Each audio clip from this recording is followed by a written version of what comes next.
Hello students, good morning to all of you. In last two videos, we studied redox reaction and electrode potential. So, here we complete this particular topic redox reactions.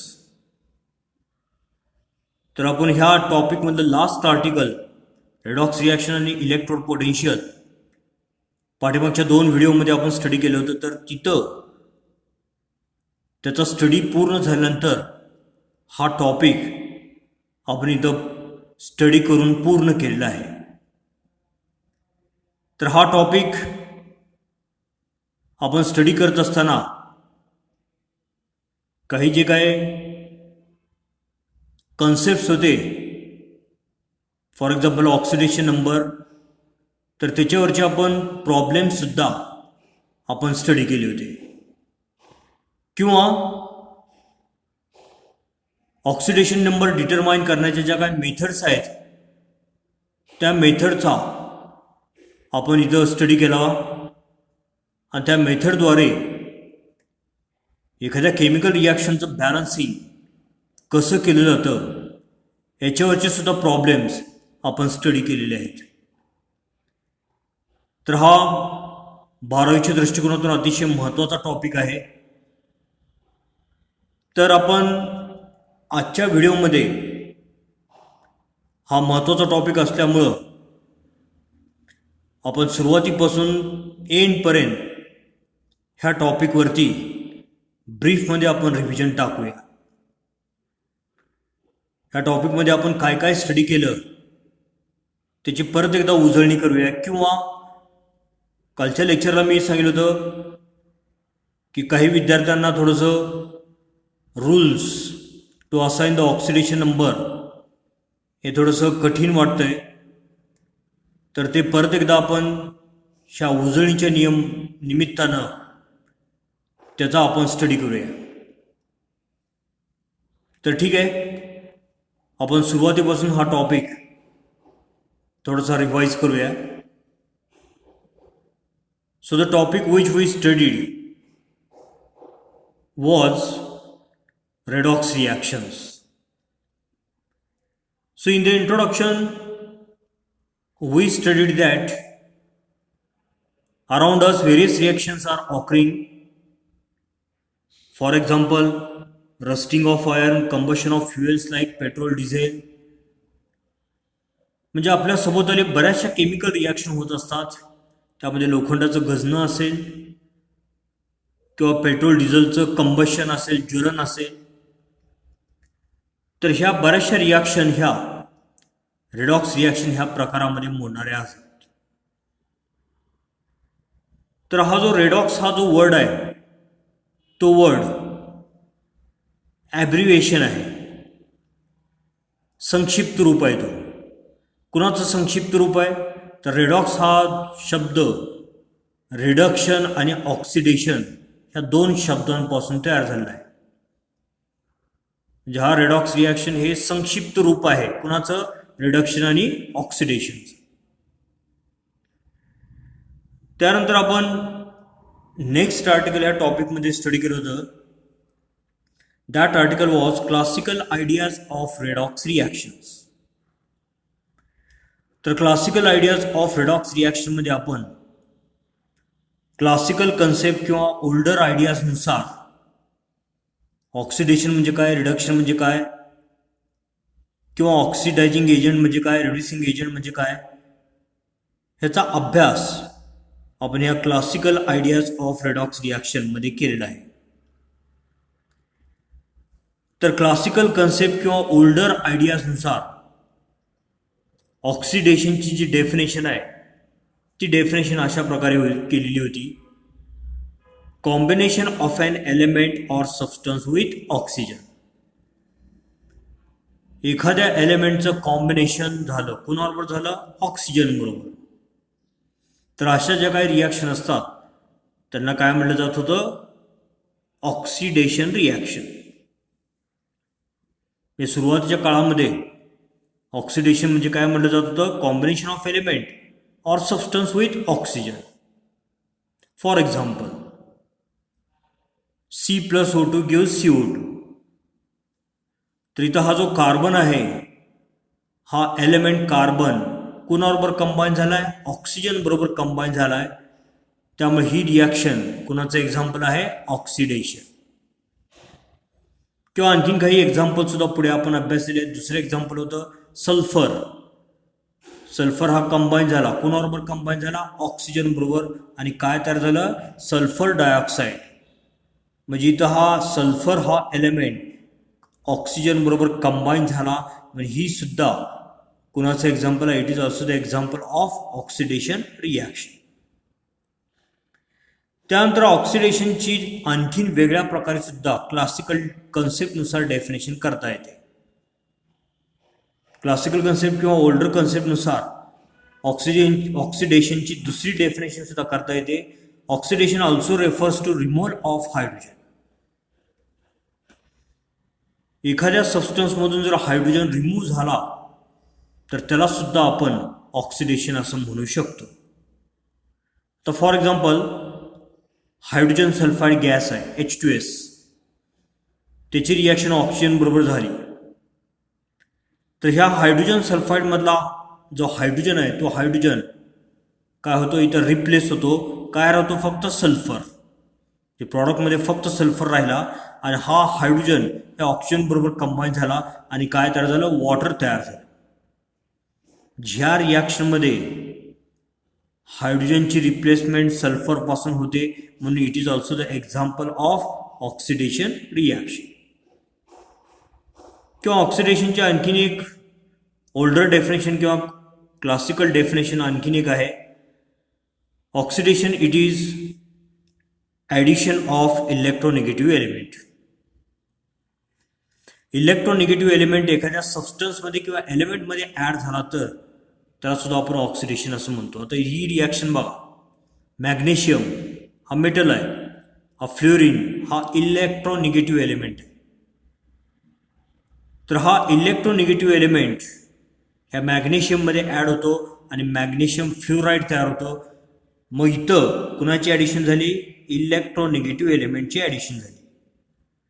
तर अशा प्रकारे सुद्धा ह्या ऑक्सिडेशनचे classical definition अशा प्रकारे सुद्धा केलेली होती. अशाच प्रकारे रिडक्शनच्या सुद्धा वेगवेगळ्या डेफिनेशन्स आहेत. आता रिडक्शनची डेफिनेशन ओल्डर कन्सेप्टनुसार किंवा ओल्डर आयडियाजनुसार किंवा क्लासिकल कन्सेप्टनुसार कशी आहे? Combination of element or substance with hydrogen. एखादा सबस्टन्स हा हायड्रोजन बरोबर कंबाईन झाला तर त्याला काय म्हटलं जात होतं? Reduction reaction. तर फॉर एक्झाम्पल इथं हा क्लोरीन आहे, हा क्लोरीन गॅस हायड्रोजन गॅस बरोबर कंबाईन झाला तर आणखीन एक गॅस तयार झाला. कुठला? हायड्रोजन क्लोराईड गॅस तयार झाला. तर इथं ॲडिशन जे आहे किंवा combination of element or substance with hydrogen, ह्या सबस्टन्सचं कॉम्बिनेशन कुणाबरोबर झालं? हायड्रोजन बरोबर झालं. म्हणजे ही सुद्धा रिॲक्शन कसली आहे? Reduction reaction. किंवा इथं सुद्धा हा सल्फर सबस्टन्स ह्या H2 बरोबर कंबाईन होतो आणि H2S हायड्रोजन सल्फाईड गॅस तयार होतो. म्हणजे ही सुद्धा कोणाचं example? It is also the example of reduction reaction. कारण हा सल्फर हायड्रोजन बरोबर कंबाईन व्हायला लागलेला आहे.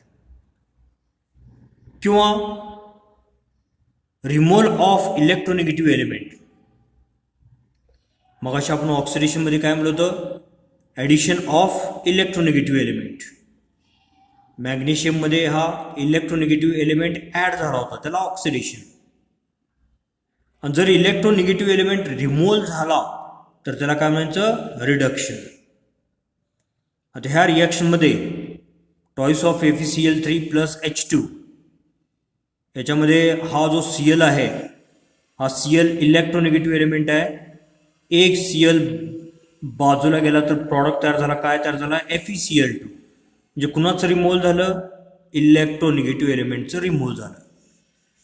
तर अशा प्रकारे आपण सुरुवातीला ऑक्सिडेशन आणि रिडक्शन यांच्या क्लासिकल कन्सेप्टनुसार किंवा ओल्डर आयडियाजनुसार आपण डेफिनेशन स्टडी केले. त्यानंतर ऑक्सिडायझिंग एजंट त्यालाच आपण ऑक्सिडंट म्हणतो, किंवा रिड्युसिंग एजंट त्याला आपण रिड्युसिंग एजंटला रिडक्टंट म्हणतो. त्यांच्या पण आपण डेफिनेशन आपण स्टडी केल्या. ऑक्सिडंट किंवा ऑक्सिडायझिंग एजंट म्हणजे काय? Reagent or substance that causes oxidation of other species which itself undergoes reduction. Oxidizing agent म्हणजे असा सबस्टन्स किंवा असा रिएजंट की जो दुसऱ्याचं काय करतो? ऑक्सिडेशन करतो. परंतु दुसऱ्याचं ऑक्सिडेशन करत असताना त्याचं स्वतःचं काय होत असतं? रिडक्शन. त्याच पद्धतीनं रिड्युसिंग एजंट किंवा रिडक्टंटची डेफिनेशन काय? रिएजंट और substance that reduces other species, जो दुसऱ्याचं रिडक्शन करतो, which it self undergoes oxidation, परंतु स्वतःचं मात्र काय होतं? ऑक्सिडेशन. तर त्याला इथं रिडक्टंट किंवा रिड्युसिंग एजंट असं म्हटलं जातं. तर अशा प्रकारे पहिल्या लेक्चरला आपण क्लासिकल डेफिनेशननुसार किंवा क्लासिकल आयडियानुसार ऑक्सिडेशन म्हणजे काय, रिडक्शन म्हणजे काय हे आपण अभ्यासलं. त्याच्यानंतर ऑक्सिडंट म्हणजे काय, रिडक्टंट म्हणजे काय ह्याचा सुद्धा अभ्यास आपण त्या पहिल्या लेक्चरला केला होता. त्यानंतर नेक्स्ट लेक्चरला आपण काही आर्टिकल्स स्टडी केले. त्यातलं पहिलं आर्टिकल होतं डेफिनेशन ऑफ रेडॉक्स रिॲक्शन. आता रेडॉक्स रिॲक्शनची डेफिनेशन आपण अभ्यासलेलं आहे. अशी रिॲक्शन की ज्या रिॲक्शनमध्ये एकाच वेळ ऑक्सिडेशन आणि रिडक्शन पण होतं. The reaction in which oxidation and reduction occur simultaneously, म्हणजे एकाच वेळेस, सायमल्टेनियसली म्हणजे एकाच वेळेस काय होतं? ऑक्सिडेशन आणि रिडक्शन जर होत असेल तर अशा रिॲक्शनला काय म्हणायचं? Redox reactions. त्यानंतर इथं आपण की पॉईंट स्टडी केले होते. की पॉईंट्समध्ये परत ऑक्सिजनच्या डेफिनेशन, रिडक्शनच्या वेगवेगळ्या डेफिनेशन आपण अभ्यासल्या. ऑक्सिडेशन म्हणजे काय? ॲडिशन ऑफ ऑक्सिजन किंवा रिमूव्हल ऑफ हायड्रोजन किंवा ॲडिशन ऑफ इलेक्ट्रोनिगेटिव्ह एलिमेंट किंवा removal of electro positive element. ह्या सर्व चारही डेफिनेशन कोणाच्या आहेत? ऑक्सिडेशनच्या. त्यानंतर की पॉईंट्समध्ये रिडक्शनच्या 4 डेफिनेशन आपण अभ्यासल्या. Addition of hydrogen, removal of oxygen, addition of electro positive element किंवा रिमूव्हल ऑफ इलेक्ट्रोनिगेटिव्ह एलिमेंट. तर असे की पॉईंट्समध्ये ऑक्सिडेशन आणि रिडक्शनच्या 4 डेफिनेशन्स आपण थोडंसं स्टडी केले होते. त्यानंतर आपण स्टडी केलं आता सध्याच्या युगामध्ये मात्र ऑक्सिडेशन आणि रिडक्शन डिफाईन करत असताना इलेक्ट्रॉन ट्रान्सफर कन्सेप्टच्या आधारे त्यांच्या डेफिनेशन केले जातं. पूर्वीच्या डेफिनेशन ज्या होत्या त्या डेफिनेशन फेल गेल्यानंतर मग ऑक्सिडेशन आणि रिडक्शनच्या डेफिनेशन शास्त्रज्ञांनी नवीन कन्सेप्टनुसार तयार केला आणि तो कन्सेप्ट कुठला होता? Electron transfer concept. मग आता इलेक्ट्रॉन ट्रान्सफर कन्सेप्टनुसार ऑक्सिडेशन आणि रिडक्शनची आपण डेफिनेशन स्टडी केली. ऑक्सिडेशन म्हणजे काय? So process which involve loss of one or more electron by an atom, ion or group of atoms. Oxidation म्हणजे अशी प्रोसेस की ज्या प्रोसेसमध्ये काय होत असतो? लॉस होतो. कुणाचा? इलेक्ट्रॉनचा. Loss of one or more electron, एक किंवा अनेक इलेक्ट्रॉनचा लॉस होत असतो. कोण लॉस करतं? ॲटम असेल, आयॉन असेल किंवा ग्रुप ऑफ ॲटम असतील तर ते इलेक्ट्रॉनचा लॉस करतात. तर त्याला आपण काय म्हणतो? ऑक्सिडेशन. म्हणजे loss of one or more electron by an atom, ion or group of atom. त्यानंतर reduction, a process which involves gain of one or more electron by an atom, ion or group of atoms. एखाद्या ॲटमनं, आयॉननं किंवा group of ॲटमनं जर इलेक्ट्रॉनचा gain केला, एक किंवा अनेक इलेक्ट्रॉन त्यांनी घेतले दुसऱ्याकडून, गेन केले, तर त्याला काय म्हणायचं? रिडक्शन. मग इथं रिडक्शनच्या आपण काही रिॲक्शन्स वगैरे स्टडी केल्या. त्याच्यानंतर आपण रेडॉक्स रिॲक्शन आणखीन इलेक्ट्रॉन ट्रान्सफर कन्सेप्टनुसार आपण अभ्यास. रेडॉक्स रिॲक्शन त्यासाठी एक रिॲक्शन घेतली, Feचं कन्व्हर्जन Fe2+ मध्ये ही एक रिॲक्शन, त्याला इक्वेशन नंबर 1 म्हणलं. दुसरी रिॲक्शन घेतली Cu2+ आयॉन आहे, त्याचं कन्व्हर्जन Cu मध्ये झालंय, दुसरी रिॲक्शन. आणि ह्या दोन रिॲक्शनचं कॉम्बिनेशन केलं तर आपल्याला ही तिसरी रिॲक्शन मिळते. So half equation first involves.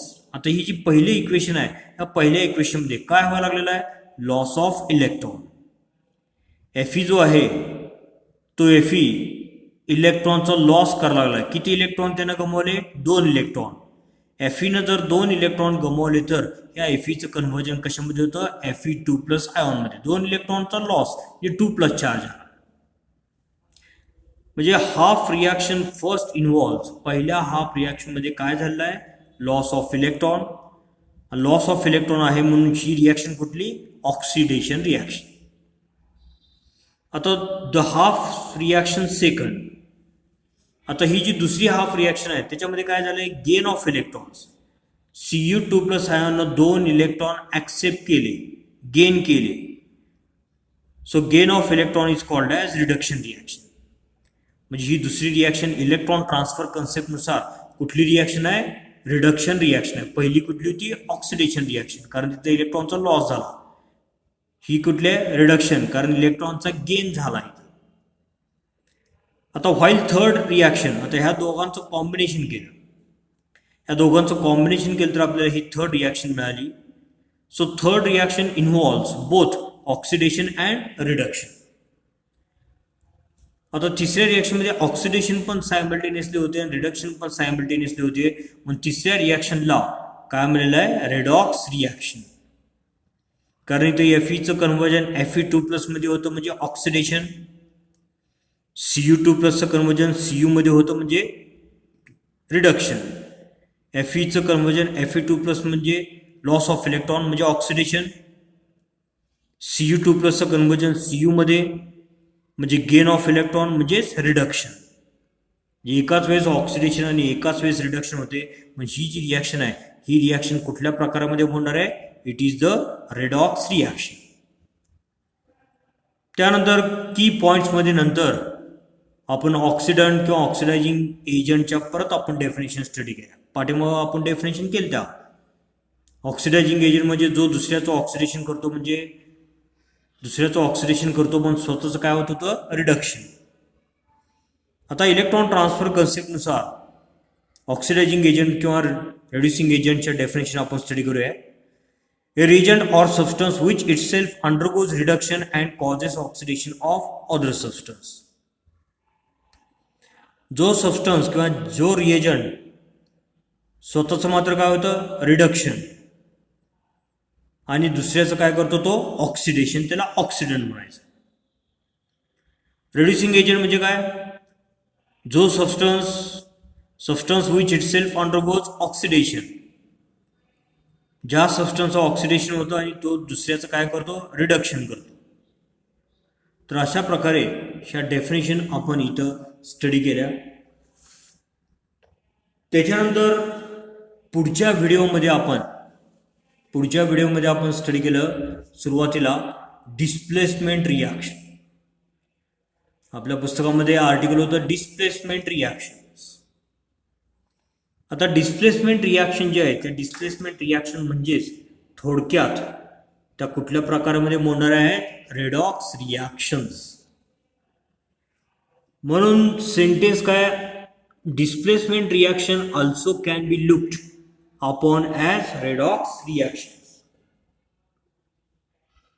Displacement reactions also can be looked upon as a redox reactions. म्हणजे डिस्प्लेसमेंट रिॲक्शन ह्या रेडॉक्स रिॲक्शन प्रकारामध्ये मोडणाऱ्या आहेत, असं त्याचा थोडक्यात अर्थ. तर आता मग आपण रिॲक्शन स्टडी केली होती. एक रिॲक्शन होती general reaction, X + YZ gives XZ + Y. आता एक डिस्प्लेसमेंट रिॲक्शन कन्सिडर केले, X + YZ. आता रिॲक्शन झाल्यानंतर हा जो X आहे तो X ह्या वायला डिस्प्लेस करतो, बाजूला करतो, आणि तो तिथे जातो. पण प्रॉडक्ट काय तर झाला, XZ आणि Y बाजूला गेला. ही डिस्प्लेसमेंट रिॲक्शन. त्यानंतर ऑक्सिडेशन नंबर त्याची डेफिनेशन किंवा त्याचा कन्सेप्ट आपण स्टडी करायला स्टार्ट केला. तर आपण ऑक्सिडेशन नंबरची डेफिनेशन आपण अभ्यासली. काय डेफिनेशन होती? Oxidation number of an element in A compound is defined as number of electrical charges it carries. तर डेफिनेशन कशी आहे? ऑक्सिडेशन नंबर एखाद्या एलिमेंटचा म्हणजे काय? So oxidation number of an element in A compound is defined as number of electrical charges it carries. तर तो जो element आहे त्या एलिमेंटनं किती इलेक्ट्रिकल चार्ज कॅरी केलेला आहे, number of electrical charges it carries. Oxidation number of an element in A compound, एखाद्या कंपाउंडमध्ये जो एलिमेंट आहे त्या एलिमेंटचा ऑक्सिडेशन नंबर म्हणजे काय? तर त्याच्यावरती असणारा नंबर ऑफ इलेक्ट्रिक चार्ज, त्या एलिमेंटवरती असणारा number of electric charge, number आणि चार्ज, मग तो प्लस असेल किंवा मायनस असेल किंवा पॉझिटिव्ह असेल किंवा निगेटिव्ह असेल. तर अशी ही ऑक्सिडेशन नंबरची आपण डेफिनेशन स्टडी केल्यानंतर आपण रूल्स स्टडी केले. Rules to assign the oxidation number. आता rules to assign the oxidation नंबरमध्ये पहिल्यांदा आपण एक 7-8 रूल्स आपण अभ्यासले आणि हे रूल्स आपण स्टडी केल्यानंतर मग आपण याच्यावरचे प्रॉब्लेम्स आपण सॉल्व्ह केले. मग रूल्स जे आहेत ते रूल्स कशा प्रकारचे व्हा, तर रूल्स थोडंसं जरी अवघड असले तरी व्यवस्थित कॉन्सन्ट्रेशन केलं तर समजायला काहीच अडचण येणार नाही. तर आता आपण परत एकदा रूल आपण रिमाइंड करूया. पहिला रूल होता, in free or elementary state oxidation number of an element is 0. आता पहिला रूल आहे. काय रूल आहे? तर ऑक्सिडेशन नंबर असाइन करत असताना एखादा एलिमेंट जर फ्री स्टेटमध्ये असेल किंवा एलिमेंटरी स्टेटमध्ये असेल तर त्याचा ऑक्सिडेशन नंबर हा किती असतो म्हटलं त्यांनी? 0. त्याचा ऑक्सिडेशन नंबर हा 0 कन्सिडर केला आहे रूलमध्ये. आपण एक्झाम्पल घेतलं. For example, oxidation number of oxygen in O2 gas. Oxygen gas O2 gas. O2 गॅसमध्ये जो ऑक्सिजन आहे त्या ऑक्सिजनचा ऑक्सिडेशन नंबर हा किती आहे? 0. कारण हा एलिमेंटरी किंवा फ्री स्टेटमध्ये. किंवा फॉस्फरस इन P4 मध्ये जो काय फॉस्फरस आहे त्याचाही ऑक्सिडेशन नंबर 0. तर ह्या पद्धतीनं लक्षात ठेवा, एखादा एलिमेंट हा फ्री स्टेटमध्ये किंवा एलिमेंटरी स्टेटमध्ये असेल तर त्याचा ऑक्सिडेशन नंबर हा किती असतो? 0. त्यानंतर दुसरा रूल होता, oxidation number of an element in monoatomic ion is equal to its charge. Monoatomic ion असेल, एखादा मोनो ॲटॉमिक आयॉन असेल तर त्याच्यावरती जेवढा काही चार्ज असतो तो चार्ज म्हणजेच काय असतो? Oxidation number. मग आपण एक्झाम्पल घेतले. अल्कली मेटल जे आहेत मॉडर्न पिरियोडिक टेबलमध्ये ग्रुप फर्स्ट मधले जे मेटल्स आहेत ते अल्कली मेटल्स आहेत. तर अल्कली मेटलचा ऑक्सिडेशन नंबर हा नेहमी किती असतो? +1. कारण NaCl KCl मध्ये हा Na जो आहे त्या Na वरती +1 चार्ज असतो, Cl वरती -1 चार्ज असतो. मग Na च्या डोक्यावरती चार्ज किती आहे? +1 म्हणजेच Na चा ऑक्सिडेशन नंबर किती झाला? +1. किंवा KCl मध्ये K वरती चार्ज कुठला? +1, Cl वरती -1. मग K वरती +1 चार्ज आहे म्हणजे +1, it is the oxidation number of potassium और K इन KCl. त्यानंतर oxidation number of alkaline earth metals, group second मधले एलिमेंट, त्यांचा ऑक्सिडेशन नंबर हा किती आहे? +2. आता इथं CaCO3, या CaCO3 मध्ये Ca वरती चार्ज किती आहे? +2. CO3 वरती चार्ज किती आहे? -2. तर Ca वरती चार्ज किती आहे? +2 चार्ज आहे. +2 म्हणजेच या Ca चा ऑक्सिडेशन नंबर हा किती आहे? +2. अशा प्रकारे हा रूल्स स्टडी केला किंवा काही एक्झाम्पलद्वारे आपण स्टडी करून घेतला हा रूल. त्यानंतर तिसरा रूल होता in compounds containing oxygen oxidation number of oxygen is -2. बरेचसे कंपाऊंड्स असे आहेत की ज्या कंपाऊंडमध्ये ऑक्सिजन आहे तिथं त्या ऑक्सिजनचा ऑक्सिडेशन नंबर हा किती आहे -2. म्हणजे बऱ्याचशा कंपाऊंड मधल्या ऑक्सिजनचा ऑक्सिडेशन नंबर हा -2 आहे, परंतु त्याला काही अपवाद आहेत. एक्सेप्ट इन पर ऑक्साइड और पर ऑक्साइड आयॉन. पर ऑक्साइड किंवा पर ऑक्साइड आयॉन असेल तिथं मात्र ऑक्सिडेशन नंबर ऑक्सिजनचा किती असतो -1. किंवा सुपर ऑक्साइड असेल तर तिथं ऑक्सिजनचा ऑक्सिडेशन नंबर किती असतो -1/2. किंवा आणखीन एक एक्सेप्शन आहे, ऑक्सिजन डायफ्लोराइड हा जो सबस्टन्स आहे ह्या सबस्टन्समध्ये oxidation number of oxygen is +2, कारण हा फ्लोरीन मोस्ट इलेक्ट्रोनिगेटिव्ह एलिमेंट आहे. तर ह्या OF2 मध्ये याचा ऑक्सिडेशन नंबर परत किती आहे +2. इथं प्लस आहे, म्हणजे प्लस असणारा ऑक्सिडेशन नंबर ऑक्सिजनचा कोणामध्ये पाहायला मिळतो OF2 मध्ये. ऑक्सिजनचे ऑक्सिडेशन नंबर किती आहे +2. बाकीच्या मध्ये ॲटलिस्ट मायनस तरी आहे, परंतु इथं OF2 मध्ये ओचे ऑक्सिडेशन नंबर किती आहे +2. तर अशाच पद्धतीनं बऱ्याचशा कंपाऊंडमध्ये ऑक्सिजनचा ऑक्सिडेशन नंबर किती आहे -2, परंतु पर ऑक्साइड किंवा पर ऑक्साइड आयॉन असेल तर -1, सुपर ऑक्साइड असेल तर -1/2. आणि एक कंपाऊंड आहे, ते कंपाऊंड कुठलं आहे ऑक्सिजन डायफ्लोराइड असेल तर तिथं मात्र ऑक्सिजनचा ऑक्सिडेशन नंबर किती आहे +2. तर अशा प्रकारे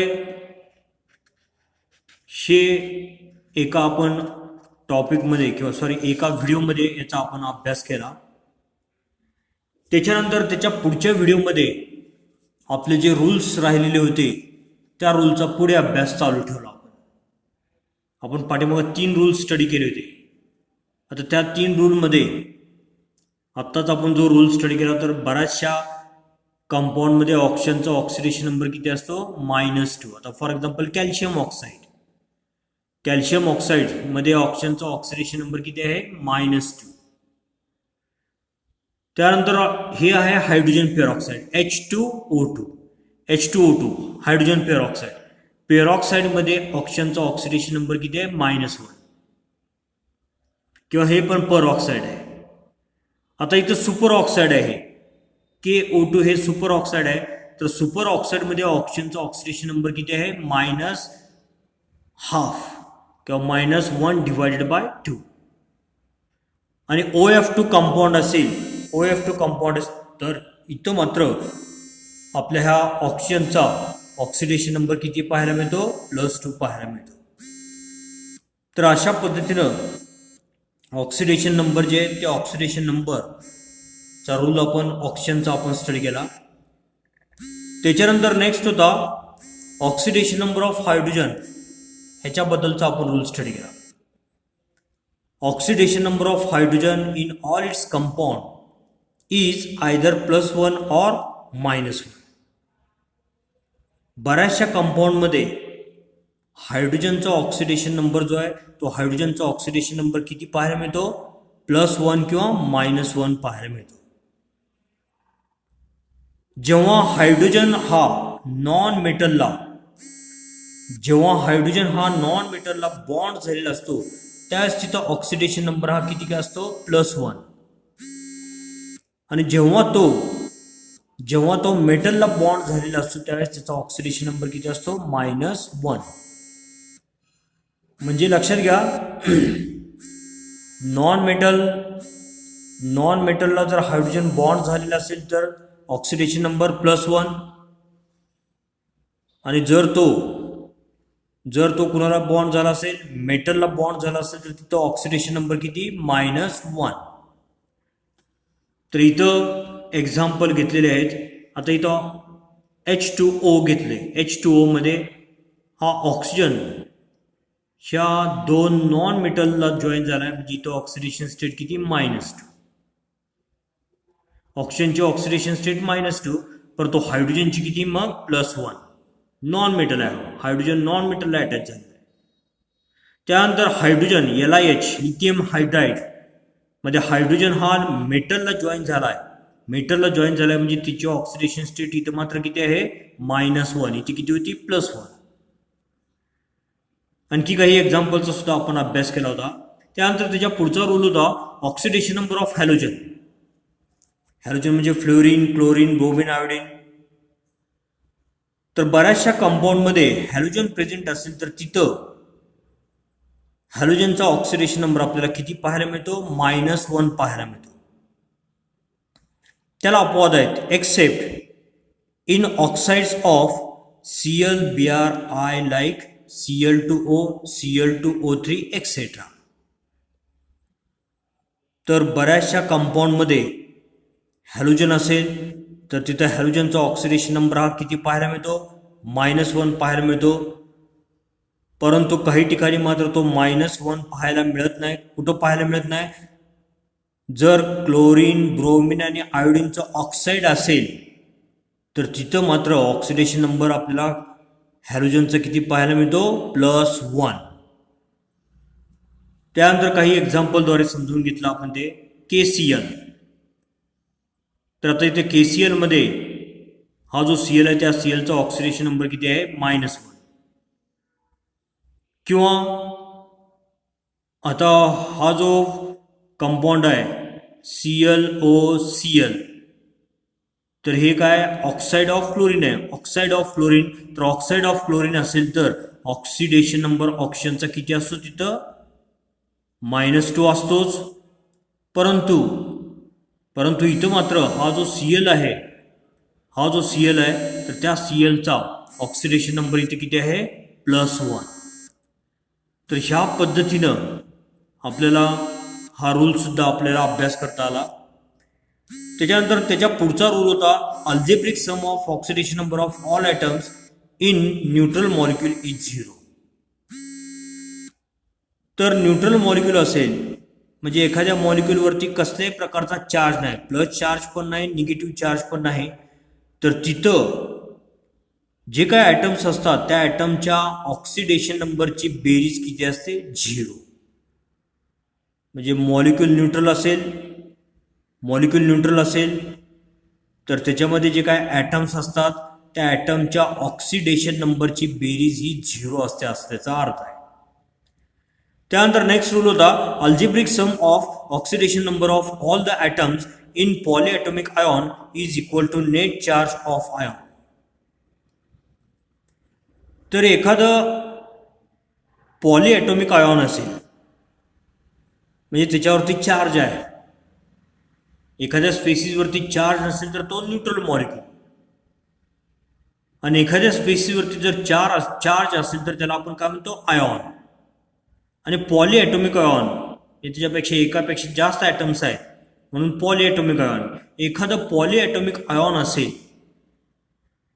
तर तिथं जे काय ॲटम्स असतात त्या ॲटमच्या ऑक्सिडेशन नंबरची बेरीज पॉलीॲटॉमिक आयॉनमध्ये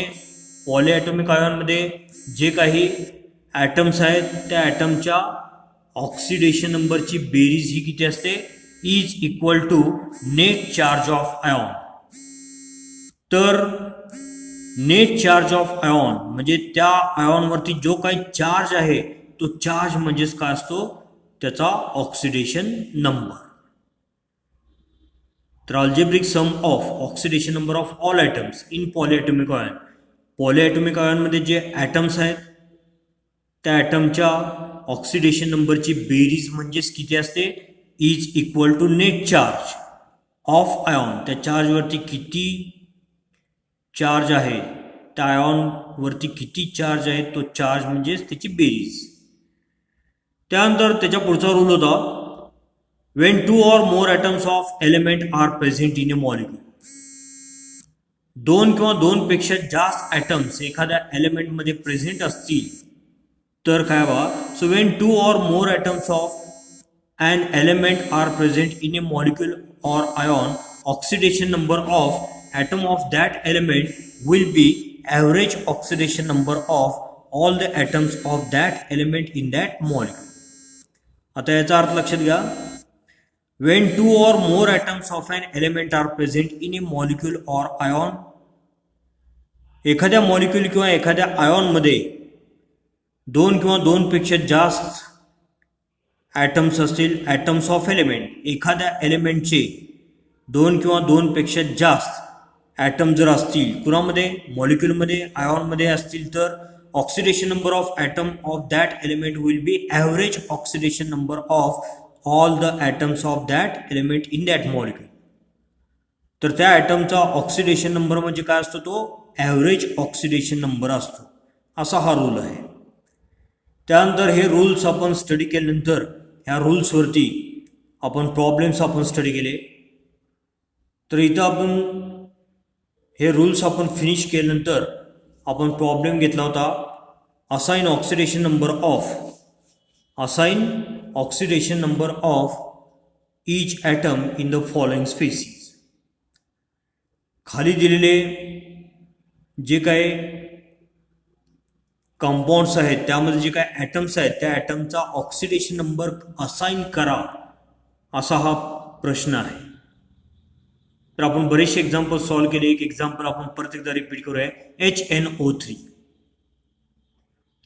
आता ह्या HNO3 मध्ये हायड्रोजन आहे, नायट्रोजन आहे, ऑक्सिजन आहे. तर त्या सर्वांचा ऑक्सिडेशन नंबर आपल्याला काढायचा आहे, असाइन करायचा आहे. तर आता HNO3 वरती कसल्याही प्रकारचा चार्ज नाही म्हणजे ते कसलं मॉलिक्यूल आहे, न्यूट्रल मॉलिक्यूल आहे. मग आपण एक रूल अभ्यासला, जर न्यूट्रल मॉलिक्यूल असेल तर त्याच्यामध्ये जे काय ॲटम्स असतात त्या ॲटमच्या ऑक्सिडेशन नंबरची बेरीज किती असते, 0. न्यूट्रल मॉलिक्यूलमध्ये जे ॲटम्स आहेत त्या ॲटमच्या ऑक्सिडेशन नंबरची अल्जेब्रिक सम ही किती असते, 0, उलटे येतो. न्यूट्रल मॉलिक्यूल त्याच्यामध्ये जे ॲटम्स आहेत त्या ॲटमच्या ऑक्सिडेशन नंबरची बेरीज अल्जेब्रिक सम किती, 0. मग आता इथे HNO3 न्यूट्रल मॉलिक्यूल आहे म्हणजे याच्यामध्ये जे ॲटम्स आहेत हायड्रोजन, नायट्रोजन, ऑक्सिजन या सर्वांच्या ऑक्सिडेशन नंबरची बेरीज किती असणार आहे, 0. म्हणून आपण लिहिलंय HNO3 0 कारण न्यूट्रल मॉलिक्यूल आहे म्हणजे सर्वांच्या ऑक्सिडेशन नंबरची बेरीज ही 0 म्हणून 0 आता एक एक घेतले आपण. Oxidation number of H plus oxidation number of N plus आता ऑक्सिजन 3 आहेत म्हणून 3 इंटू 2 आणि ब्रॅकेटमध्ये oxidation number of oxygen. Therefore 0 आता ऑक्सिडेशन नंबर ऑफ H. आता ह्या कंपाऊंडमध्ये H हा ऑक्सिजनला जॉईन झाला आहे, नॉन मेटल जो जॉईन झाला आहे म्हणजे तिची ऑक्सिडेशन स्टेट रूलनुसार किती घ्यायची, +1. त्यानंतर ऑक्सिडेशन नंबर ऑफ N आपल्याला रूलमध्ये दिलेलं नाही तर ते आपल्याला काढायचं आहे, ऑक्सिडेशन नंबर ऑफ N.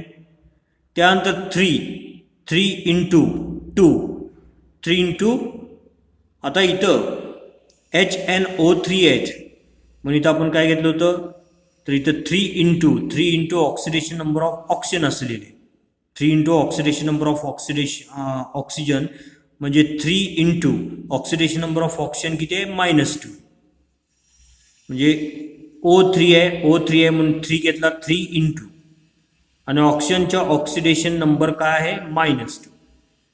मग 0 +1 plus oxidation number of N. आता हे सॉल्व्ह केलं, 3 इंटू -2 किती आलं, -6. Therefore oxidation number of nitrogen in HNO3 आपण जर काउंट केला तर तो किती पाहायला मिळतो, +5. किंवा आणखीन एखादं आपण एक्झाम्पल स्टडी करूया आजच्या व्हिडिओमध्ये. आता हा पॉलीॲटॉमिक आयन आहे. पॉलीॲटॉमिक एकापेक्षा जास्त ॲटम्स आहेत, फॉस्फरस आहे, 4 ऑक्सिजन आहेत, पॉलीॲटॉमिक आयन आहे. आयॉन का म्हणतोय तर याच्यावरती चार्ज आहे -3 हा चार्ज आहे म्हणून हा पॉलीॲटॉमिक आयॉन आहे. मग आता रूलनुसार आपण सांगू शकतो it is a polyatomic ion. Therefore sum of oxidation number of all atoms is equal to its charge. आपण रूलमध्ये अभ्यासलं होतं, जर पॉलीॲटॉमिक आयॉन असेल तर पॉलीॲटॉमिक आयॉनमध्ये जे ॲटम्स आहेत त्या ॲटमच्या ऑक्सिडेशन नंबरची बेरीज. परत उलट जातो. पॉलिॲटॉमिक आयन, त्या पॉलिॲटॉमिक आयनमध्ये ॲटम्स, त्या ॲटमच्या ऑक्सिडेशन नंबरची बेरीज आणि लास्टला यायचं किती बेरीज आहे, नेट चार्ज ऑफ आयन. म्हणजे त्याच्यावरती जेवढा चार्ज असेल तेवढी ती बेरीज असणार आहे. मग इथं आपण येऊया PO4 3-. तर इथं सेंटेन्स दिल्यानंतर मग आपण इक्वेशन लिहिलं -3 = -3 का लिहिलं, तर पॉलिॲटॉमिक आयनवरती चार्ज किती आहे, -3. देअरफॉर -3 = मग पहिला phosphorus, oxidation number of phosphorus, आता बेरीज करायची म्हणून प्लस ऑक्सिजन 4 आहेत 4 इंटू आणि मग ऑक्सिडेशन नंबर ऑफ ऑक्सिजन लिहिलं. परत -3 = ऑक्सिडेशन नंबर ऑफ फॉस्फरस काढायचा आहे तो, म्हणून ऑक्सिडेशन नंबर ऑफ फॉस्फरस आहे तसं लिहून ठेवला, +4 इंटू आता oxidation number of oxygen, oxidation number of oxygen हा रूलनुसार किती आहे, -2. म्हणजे मग -3 = oxidation number of phosphorus -4 into -2 म्हणजे किती आलं, -8. म्हणजे मग ऑक्सिडेशन नंबर ऑफ फॉस्फरस किती आला कॅल्क्युलेट केला तर तो +5 एवढा तो ऑक्सिडेशन नंबर आला. तर अशा प्रकारे रूल्स जे आहेत ते रूल्स परत एकदा आपण समजावून घेतले आणि जे एक्झाम्पल्स आपण सॉल्व्ह केले होते त्यापैकी 1-2 एक्झाम्पल परत एकदा आपण रिपीट केले. तर रूल्स जे आहेत ते रूल्स थोडंसं अवघड जरी वाटत असले तर वारंवार त्याचा अभ्यास केला तर रूल्स काही अवघड वाटत नाहीत. कारण रूल्स जर व्यवस्थित आपल्याला समजले तरच हे प्रॉब्लेम्स आपल्याला सॉल्व्ह करता येतात. तर आज परत एकदा हे रूल्स सर्वचे सर्व आपण समजावून घेऊन 1-2 प्रॉब्लेम कसे सॉल्व्ह केले ते आपण स्टडी केलं.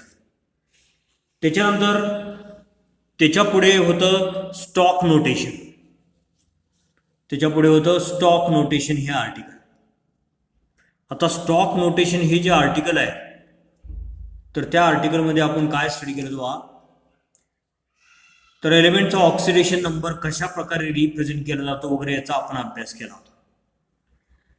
किंवा ऑक्सिडेशन नंबर जो आहे तो ऑक्सिडेशन नंबरलाच ऑक्सिडेशन स्टेट असं म्हटलं जातं हे आपण अभ्यासलं होतं. Oxidation number represent oxidation state of an atom.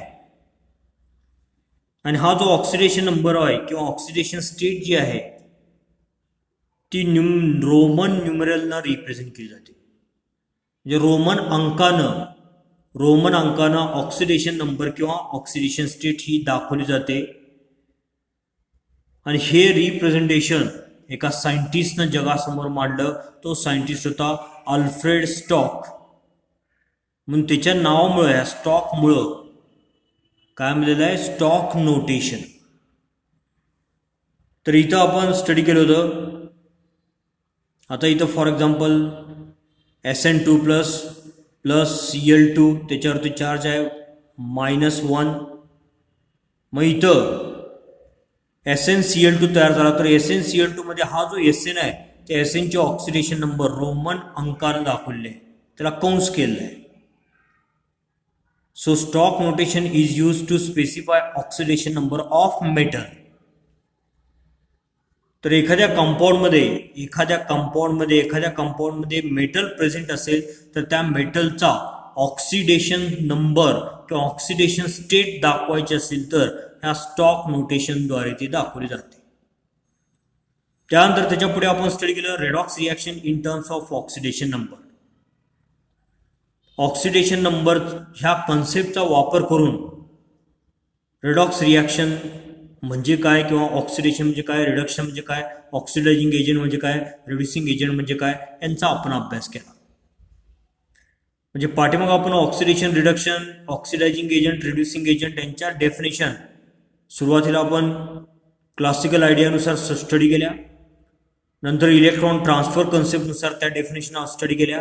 आणि आता आपण oxidation, reduction, oxidising agent, reducing agent किंवा रेडॉक्स रिॲक्शनच्या डेफिनेशन आपण कुठल्या कन्सेप्टच्या आधारे करणार आहोत, ऑक्सिडेशन नंबर.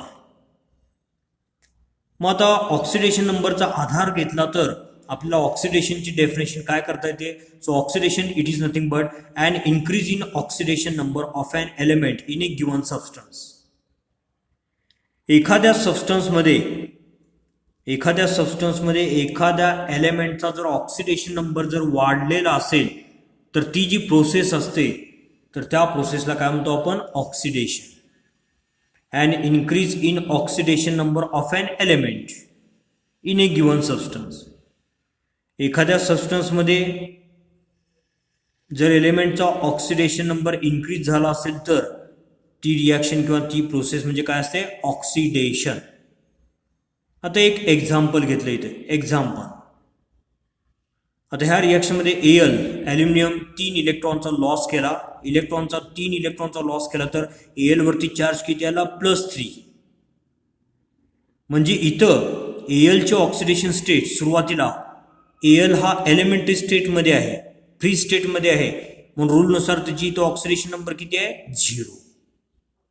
रिॲक्शन झाल्यानंतर त्यानं 3 इलेक्ट्रॉनचा लॉस केला, कुणामध्ये कन्व्हर्जन झालं Al3+ मध्ये कन्व्हर्जन झालं. मग आता इथं Al3+ इथं 3+ ऑक्सिडेशन स्टेट आहे, म्हणजे ची ऑक्सिडेशन स्टेट 0 होती. रिॲक्शन झाल्यानंतर ची ऑक्सिडेशन स्टेट किती झाली +3 झाली, म्हणजे एलिमेंटचा ऑक्सिडेशन नंबर वाढला, म्हणजे ही रिॲक्शन कुठली ऑक्सिडेशन. अशाच प्रकारे रिडक्शन म्हणजे काय decrease in oxidation number of an element in a given substance. एखाद्या सबस्टन्स मधला जे काय एलिमेंट आहे त्या एलिमेंटचा ऑक्सिडेशन नंबर जर कमी झाला डिक्रीज झाला तर त्याला आपण काय म्हणतो that is called as reduction. आता इथे एक एक्झाम्पल घेतलंय Zn2+ +2 इलेक्ट्रॉन गिव्ह Zn. आता ह्या रिॲक्शनमध्ये Zn2+ म्हणजे आयॉन आहे, त्याच्या डोक्यावरती 2+ चार्ज आहे, म्हणजे इथं Zn चे ऑक्सिडेशन नंबर किती आहे +2. तर इथं Zn चा ऑक्सिडेशन नंबर +2 आहे. त्यानं 2 इलेक्ट्रॉन ऍक्सेप्ट केल्यानंतर त्याचं कन्व्हर्जन कशामध्ये झालं Zn मध्ये झालं. आता हा Zn मात्र इथं फ्री स्टेटमध्ये किंवा एलिमेंटरी स्टेटमध्ये म्हणून त्याचा ऑक्सिडेशन नंबर किती आहे 0.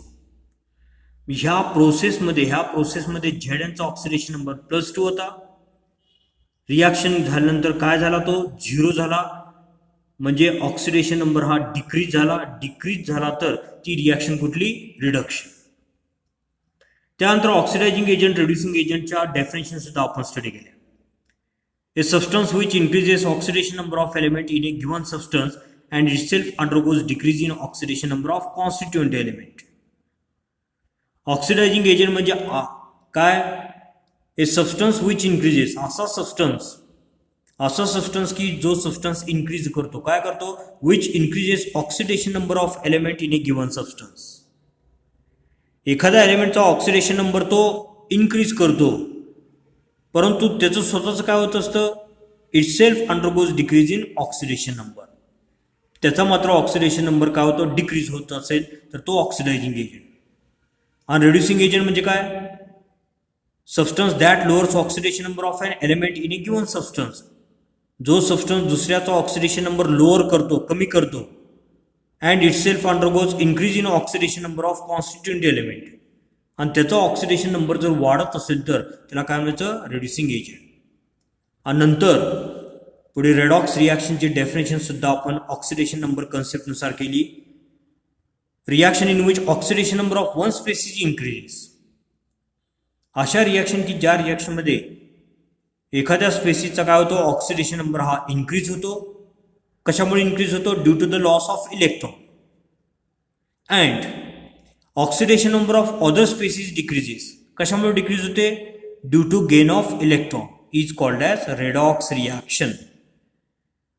तर ऑक्सिडेशन नंबर कन्सेप्टनुसार रेडॉक्स रिॲक्शनची डेफिनेशन असे अकॉर्डिंग टू किंवा on the basis of oxidation number concept redox reaction on the basis of oxidation number concept redox reaction is defined as reaction in which oxidation number of one species increases due to loss of electron and oxidation number of other species decreases due to gain of electrons is called as redox reaction. हे understand करण्यासाठी परत आपण काही reaction घेतले आणि त्या रिॲक्शनच्या द्वारे ही reaction redox reaction आहे ते आपण इथे एक्सप्लेन केलं. त्याच्यानंतर त्याच व्हिडिओमध्ये आपण परत आणखीन ऑक्सिडेशन नंबर असाइन करण्याचे काही प्रॉब्लेम्स आपण स्टडी केले. तर अशा पद्धतीनं इकडं बाजूला सुद्धा ऑक्सिडेशन नंबर असाइन करण्याचे प्रॉब्लेम्स वगैरे स्टडी केले होते. तर इथं आपण त्या लेक्चरमध्ये स्टॉक नोटेशन किंवा ऑक्सिडेशन नंबर कन्सेप्टनुसार oxidation, reduction, oxidising agent, reducing agent किंवा रेडॉक्स रिॲक्शनच्या डेफिनेशन आपण अभ्यासल्या होत्या. तर ठीक आहे, आजच्या लेक्चरला आपण इथपर्यंत आपण रिव्हिजन केलेली आहे. त्याच्यानंतर पुढच्या व्हिडिओमध्ये आपण जे काही पुढचे आर्टिकल्स आहेत त्या आर्टिकलवरती रिव्हिजन टाकूया. तर हा टॉपिक संपवून आज जवळपास निम्म्या टॉपिकवरती आपण इथं रिव्हिजन कंप्लीट केलेलं आहे.